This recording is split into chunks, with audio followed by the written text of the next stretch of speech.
Hello students, स्वागत है आप सभी का हमारे यूट्यूब चैनल पर जिसका नाम है सौरभ क्लासेस फॉर हिस्ट्री। मैं सौरभ आप सभी के सामने आज बीए सेमेस्टर 2 के पेपर 1 जो है हिस्ट्री ऑफ इंडिया 2, इससे काफ़ी महत्वपूर्ण विषय आप लोगों के सामने लेकर उपस्थित हुआ हूँ।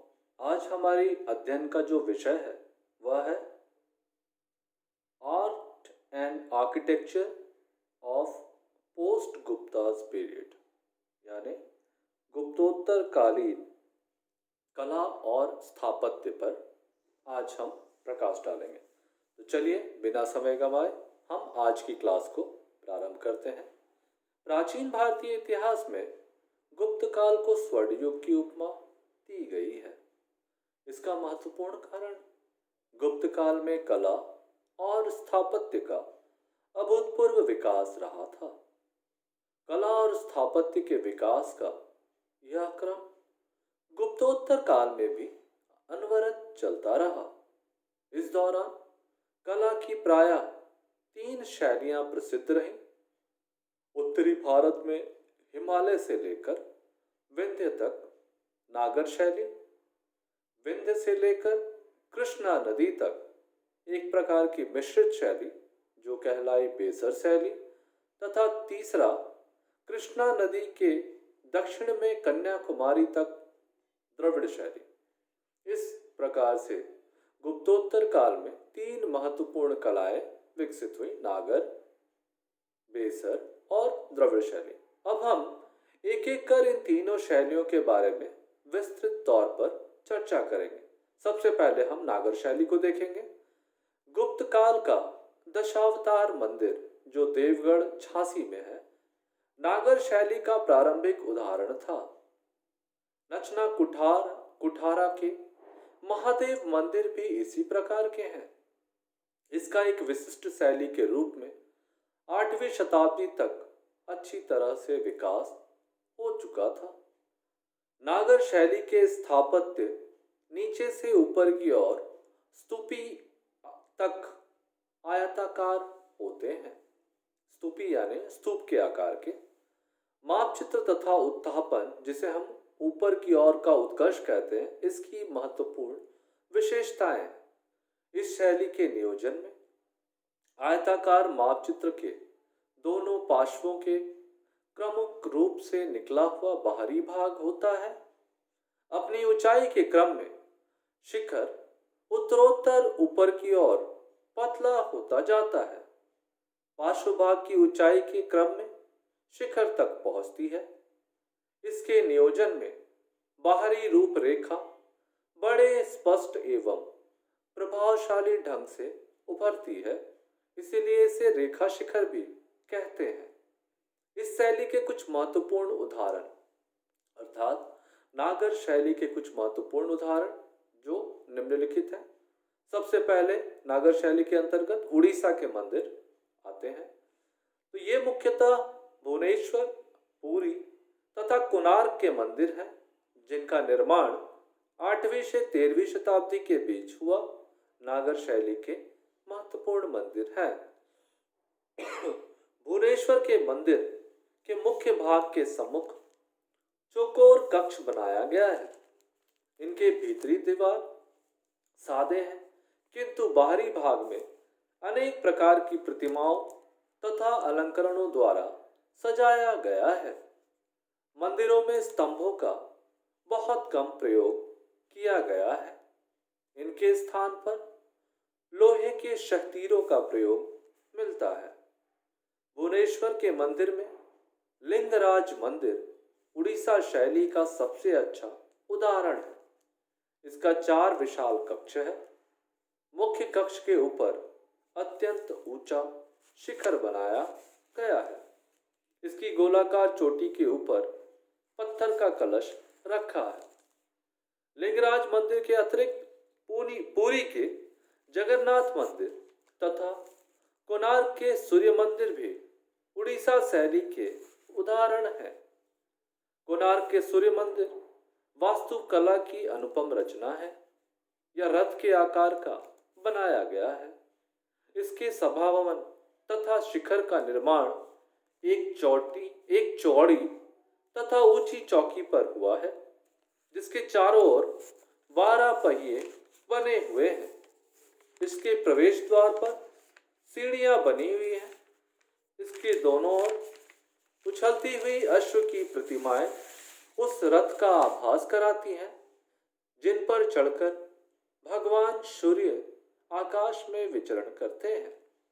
मंदिर के बाहरी भाग पर विविध प्रकार की प्रतिमाएं उत्कीर्ण की गई हैं। कुछ मूर्तियां अत्यंत अश्लील हैं, जिन पर तांत्रिक विचारधारा का प्रभाव माना जा सकता है। दूसरा जो महत्वपूर्ण मंदिर है नागर शैली का, वह है गुजरात तथा राजस्थान का मंदिर।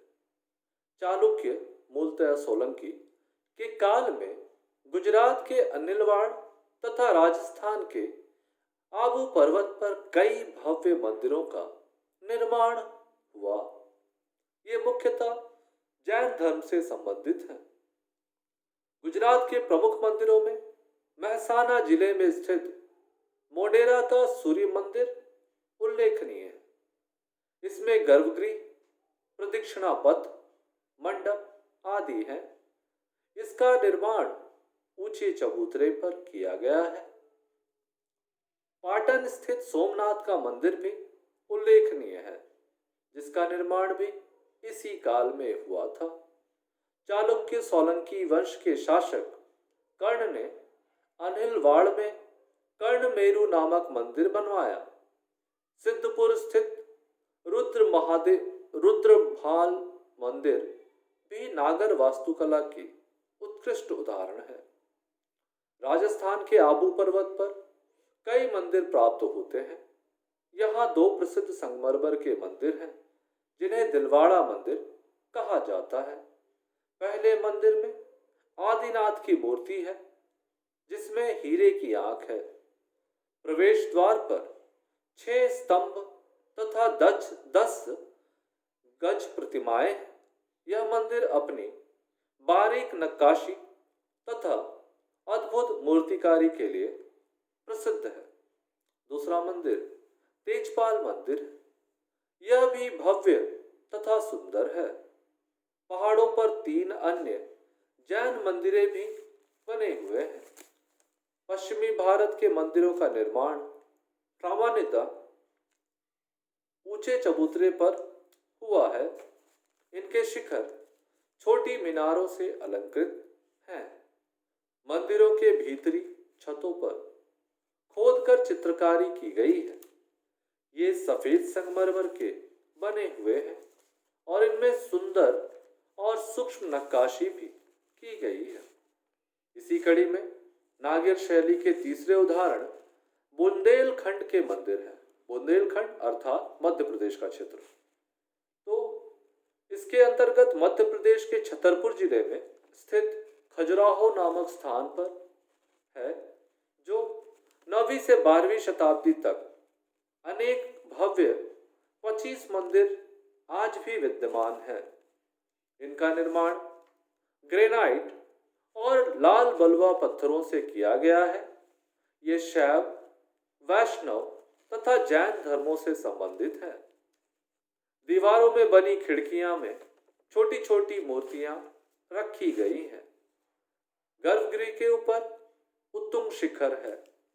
प्रत्येक मंदिर में मंडप, अर्धमंडप तथा अंतराल मिलते हैं। कुछ मंदिरों में विशाल मंडप बने हैं, जिससे उन्हें महामंडप कहा जाता है। मंदिरों के प्रवेश द्वार को मकर तोरण द्वार कहा गया है, क्योंकि उनके ऊपर मकर मुख की आकृति बनी हुई है। कुछ मंदिरों के गर्भगृह के चारों ओर प्रदक्षिणा मार्ग भी बनाए गए हैं। गर्भगृह के प्रवेश द्वार पर काफी अलंकरण मिलते हैं। खजुराहो के मंदिर एक ऐसे पर्वत के समान लगते हैं, जिस पर छोटी बड़ी कई श्रेणियां हैं। खजुराहो के मंदिर में कंडरिया महादेव मंदिर सर्वश्रेष्ठ है। इसमें एक ऊंचा शिखर तथा कई छोटे छोटे शिखर बनाए गए हैं। इसकी दीवारों पर बहुसंख्यक मूर्तियां उत्कीर्ण मिलती हैं।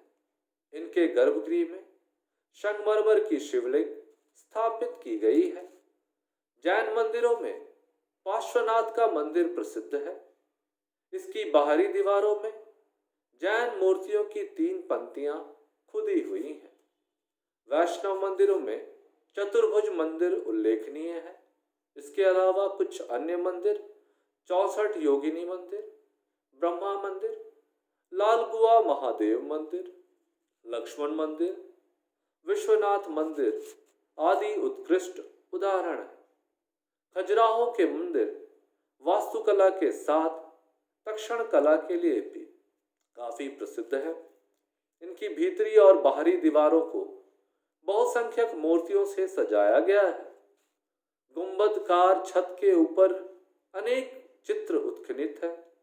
यद्यपि यहाँ की मूर्तियां उड़ीसा की मूर्तियों की भांति सुदृढ़ नहीं है, अर्थात मजबूत नहीं है, लेकिन उनसे कहीं अधिक सजीव तथा आकर्षक प्रतीत होती हैं। इन मंदिरों में देवी देवताओं की मूर्तियों के साथ साथ कई दिक्पाल गणों, अप्सराओं, पशु पक्षियों आदि के बहुसंख्यक मूर्तियां भी प्राप्त होती हैं। इस प्रकार हमने नागर शैली के मंदिरों के अंतर्गत उड़ीसा के मंदिरों, गुजरात एवं राजस्थान के मंदिरों और बुंदेलखंड के मंदिरों को देखा। अब हम बेसर शैली के अंतर्गत देखेंगे।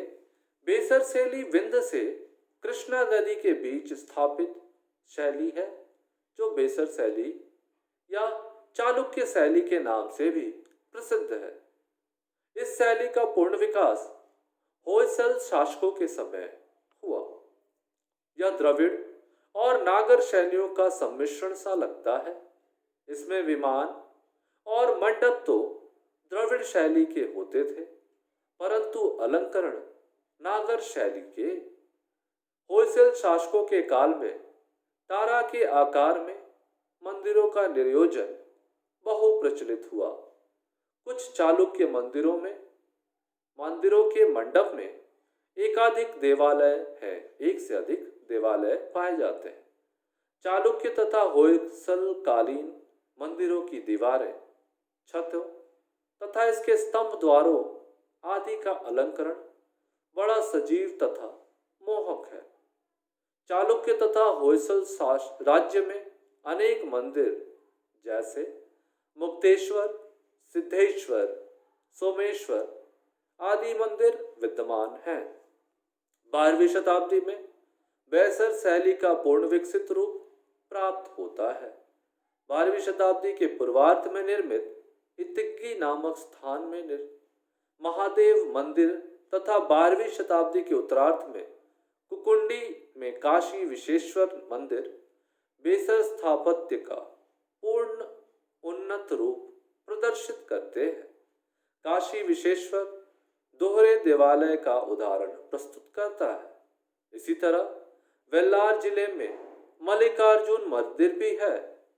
होयसल शासकों द्वारा निर्मित अनेक मंदिर मैसूर राज्य में विद्यमान हैं, जैसे होयसलेश्वर मंदिर। यह चालुक्य शैली का सर्वोत्कृष्ट उदाहरण है। नागर शैली, तत्पश्चात बेसर शैली और इसकी तीसरी जो महत्वपूर्ण शैली है वह है द्रविड़ शैली। तो द्रविड़ शैली के विषय में जानेंगे। यह शैली मूलतया दक्षिण भारत में ही सीमित थी। इन मंदिरों के शीर्ष भाग पिरामिड आकार के होते थे। इसमें उत्तरोत्तर छोटे होते हुए खंडों, जिसको हम तल्ले भी कहेंगे, तल्लों से निर्मित विमान, जिसे शीर्ष भाग कहते हैं, के ऊपर गुंबदी स्तूपी होते थे।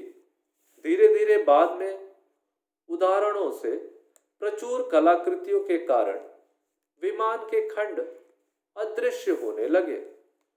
द्रविड़ शैली में चौकोर गर्भगृह के चारों ओर प्रदक्षिणा पथ होता है। बाद में गोपुरम मंदिरों से भी अधिक प्रभावशाली तथा अलंकरण में उत्कृष्ट रूप धारण करते गए। राष्ट्रकूट शासकों ने भी 8वीं सदी के उत्तरार्ध में पत्थर काटकर एलोरा में बौद्ध विहारों से प्रेरित होकर ब्राह्मण धर्म संबंधी अनेक मंदिरों का निर्माण करवाया, जिसमें रामेश्वर, दशावतार, कैलाश मंदिर बहुत प्रसिद्ध है। एलिफेंटा के गुहा मंदिर में प्रदक्षिणा पथ का अभाव है। इन मंदिरों के उत्कीर्ण मूर्तियों की भव्यता देखते ही बनती है, जिनमें त्रिमूर्ति, शिव पार्वती विवाह, नटराज आदि की मूर्तियां नयनाभिराम है, यानी नयनों को आकर्षक, नयनों के लिए काफी आकर्षक मूर्तियां। पल्लवों के काल में बनी मंदिर द्रविड़ शैली के उदाहरण है। इसी तरह चोल काल में द्रविड़ शैली के मंदिरों का पूर्ण विकास हुआ। नरोत्तमलय का विजयालय चोलेश्वर मंदिर गोलाकार गर्भगृह के रूप में है। इसका प्रदक्षिणा पथ वर्गाकार है, मंडप स्तंभ युक्त है और कई तल्लों वाले विमान के शीर्ष पर स्तूपिका स्थापित है। बाहरी दीवार के भित्ति स्तंभ पल्लव प्रभाव को प्रदर्शित करते हैं। 10वीं शताब्दी के पूर्वार्ध में श्रीनिवासन नल्लूर कोरंगनाथ मंदिर में द्रविड़ शैली की सभी विशेषताएं देखी जा सकती है। राजराज द्वारा निर्मित वृद्धेश्वर मंदिर का निर्माण 11वीं शताब्दी के आरंभ में हुआ। तंजौर में यह मंदिर चतुष्कोण प्रांगण में स्थित है। एक ही धुरी पर निर्मित इसके 4 भाग नंदी मंडप, अर्ध मंडप, मंडप तथा गर्भगृह एक दूसरे से संपृक्त हैं। इसके भव्य विमान में 13 तल्लों में पिरामिडानुरूप ऊपर उठता हुआ शीर्ष भाग है, जिस पर आकर्षक स्तूपिका स्थापित है। यह 190 फीट ऊंचा तथा द्रविड़ स्थापत्य का उत्कृष्ट उदाहरण है। इसी तरह राजेंद्र चोल द्वारा निर्मित गंगे चोलपुरम मंदिर विशाल प्रांगण में स्थित है। इसमें निर्मित विमान तथा मंडप पर्याप्त बड़े हैं, बीच में अंतराल भी है। इसमें अधिकाधिक अलंकरण का प्रयोग हुआ है। द्वारसूरम में ऐरावतेश्वर तथा त्रिभुवन में त्रिभुवनेश्वर मंदिर भी द्रविड़ शैली के उत्कृष्ट उदाहरण है।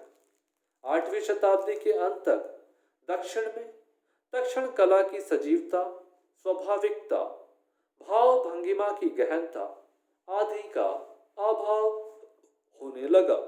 ऐसा लगता है कि मंदिरों की भित्ति के अलंकरण तथा उपासना के लिए मूर्तियों का निर्माण तो अवश्य हुआ, किंतु इस काल में प्रतिमाओं के रूप, विन्यास, अलंकरण से बोझिल होते गए। परिणामतः मूर्तियों की अभिव्यक्ति में सहजता और सजीवता, भाव भंगिमाओं में गतिशीलता की सहज शक्ति का क्षरण होने लगा। 12वीं शताब्दी तक मूर्तियों में सहज भाव के स्थान पर कठोर अभिव्यक्ति की स्थान मिलने लगी। इस प्रकार से हमने गुप्तोत्तर कालीन कला और स्थापत्य के अंतर्गत देखा कि मुख्य रूप से तीन प्रकार के शैलियों का जिक्र आया, जिसमें हिमालय से लेकर विंध्य तक जो शैली प्रसिद्ध रही वह नागर शैली के नाम से जानी गई। विंध्य से लेकर कृष्णा नदी तक एक प्रकार की मिश्रित शैली थी जो बेसर शैली के नाम से जानी गई, और कृष्णा नदी के दक्षिण में कन्याकुमारी तक जो शैली पल्लवित हुई उसे द्रविड़ शैली कहते हैं। इन तीनों शैलियों की अपनी अपनी विशेषताएं रहीं और यह 8वीं शताब्दी से लेकर 12वीं शताब्दी तक कला और स्थापत्य के विकास में अपना बहुमूल्य योगदान देती है। इस प्रकार से हमारा यह विषय यहाँ समाप्त होता है। मैं उम्मीद करता हूँ कि आपको गुप्तोत्तरकालीन कला और स्थापत्य अच्छी तरह से समझ में आ गया होगा। यदि इससे संबंधित आपके कोई सवाल या सुझाव हो तो आप हमें हमारे कमेंट में उसे भेज सकते हैं। हम यथाशीघ्र उसका जवाब देने का प्रयत्न करेंगे। तो आज के लिए बस इतना ही। कल हम फिर से मिलेंगे एक नए क्लास के साथ। तब तक के लिए धन्यवाद।